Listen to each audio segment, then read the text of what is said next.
அப்புறம் இந்த மாநகர காவல் படம் பார்க்குறோம்ல, மாநகர காவலில் வந்துட்டு அதுவும் அந்த கதாபாத்திரம் எப்படின்னாக்கா இந்திரா காந்தியை வச்சு தான், இந்திரா காந்தி சோனியா காந்தி 2 பேரையும் மிக்ஸ் பண்ண மாதிரி தான் ஒரு அந்த கதாபாத்திரம் அமைக்கப்பட்டிருக்கும்.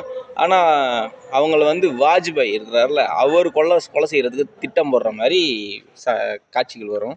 ஆனால் வந்துட்டு அதில் விஜயகாந்தோட கதாபாத்திரம் சுபாஷ்னு வரும். அது எதுக்காகனாக்கா இந்த சந்திரா போட்டு வச்ச பிளான், இந்த சந்திரா இருக்காங்க இல்லையா, இவங்க போட்டு வச்ச பிளான். இவனுடைய பேர் சுபாஷ். எனக்கு போட்டியா, அதாவது உருவாக்கப்பட்ட சுபாஷ் இந்த சந்திரா போட்டு வச்ச பிளான், இந்த சந்திரா போட்டு வச்ச பிளான். அதனால தான் வந்துட்டு இந்திரா காந்தியும் சுட்டுக் கொல்லப்பட்டார். அதாவது காவலாளிகள் மூலமாக, அதாவது காவலாளிகள் மூலம் சுட்டுக் கொள்றதுக்கு பிளான் போட்டு வச்சுருப்பாங்கள்ல, அது எல்லாமே இதை வச்சு தான். பின்னால் ஃபியூச்சரில் பார்த்தோம்னாக்கா, ஆனால் அதெல்லாம் சினிமா நினச்சிக்கிட்டு இருப்பீங்க, ஆனால் இவங்கெல்லாம் முக்கிய கொலை குற்றவாளிகள். இந்திரா காந்தி ராஜீவ்காந்தி கொலை வழக்கில் முக்கிய குற்றவாளிகள் இவங்க எல்லா பேருமே. உண்மை இது நான் சொல்கிறது பூரா.